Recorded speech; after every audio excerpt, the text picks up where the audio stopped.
Salam damai sejahtera, kiranya kasih Kristus senantiasa beserta Anda semua. Berjumpa kembali dalam renungan harian Gereja-Gereja Kristen Jawa, Klasis Semarang Timur. Saudara, banyak waktu dan tenaga kita habiskan untuk mencari uang. Karena memang uang dibutuhkan untuk banyak hal, mulai dari makan, minum, transportasi, komunikasi, pergi keluar atau kembali ke rumah, perlu uang. Bahkan dengan uang orang bisa meraih simpati. Orang mengatakan segala sesuatu butuh uang. Namun uang bukanlah segalanya. Bagaimana menurut Anda? Injil Lukas 16 ayat 27 sampai dengan 31 dinyatakannya bagi kita tentang orang kaya yang masuk alam maut dan Lazarus yang miskin.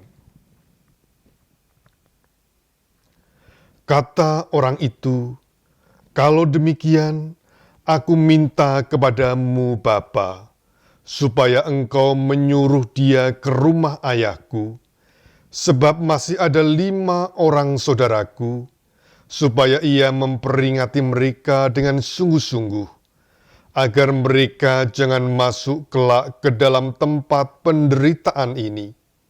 Tetapi," kata Abraham, "ada pada mereka kesaksian Musa dan para nabi.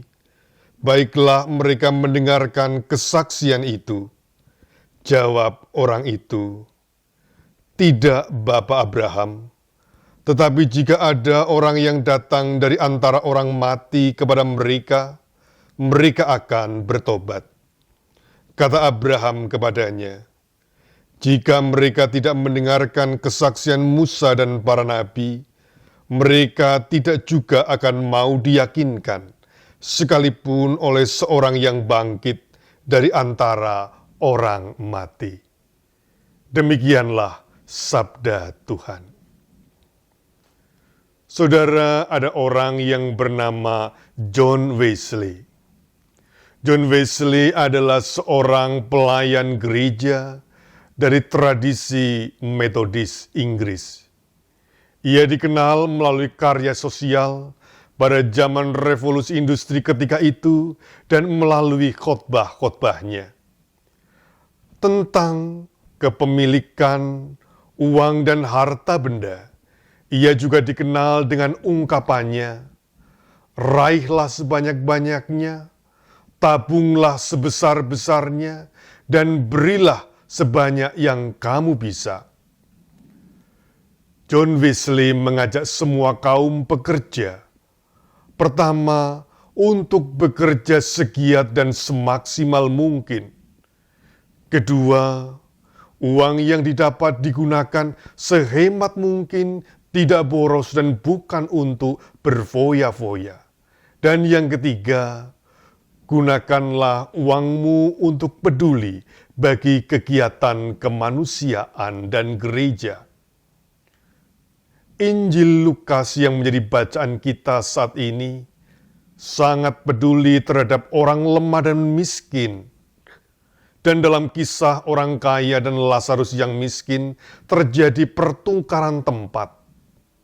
Lazarus yang hidup menderita di dunia sekarang hidup bahagia bersama Bapak Abraham. Sementara orang kaya yang biasa hidup enak-enak di dunia tidak peduli kepada si miskin, membiarkan anjing-anjingnya menjilitannya, sekarang hidup penuh dengan derita. Ingin minum setetes air tak bisa, dan minta belas kasihan kepada Lazarus. Injil Lukas juga menyampaikan pesan Kristiani bahwa kekayaan adalah simbol kesenangan yang dapat mengaburkan orang untuk menyambut Yesus Kristus. Meskipun kehadiran Kristus telah dinyatakan melalui kesaksian Musa dan para nabi, oleh sebab itu dikisahkan bahwa Bapak Abraham menolak permintaan si orang kaya yang sekarang ada di alam maut, yang meminta untuk mengirim utusan menyampaikan peringatan kepada 5 saudara-saudaranya di dunia. Saudara, tidak ada yang salah dengan memiliki banyak harta, uang, dan benda lainnya. Yang salah adalah memiliki nafsu yang sangat besar pada uang dan harta dunia, sehingga gelap mata. Yang berbahaya adalah ketika menghalalkan segala macam cara untuk mendapatkannya. Yang perlu diwaspadai adalah ketika terjebak dalam kecanduan, kenikmatan yang dapat dibeli dari uang dan harta yang dimiliki. Yang perlu ditandai adalah ketika mulai merasa tidak perlu menyambut kehadiran Yesus Kristus. Dan yang kebablasan adalah ketika kehilangan kepedulian pada sesama gara-gara ingin senang-senang sendiri saja. Saudara yang terkasih, sebagai berkat Tuhan, uang dan harta justru perlu disyukuri. Perlu dicari dengan tanggung jawab, perlu digunakan dengan baik, dan perlu untuk menyambut kasih Kristus, mewujudkannya di tengah dunia bagi sesama. Kiranya Allah memampukan kita. Tuhan memberkati. Amin.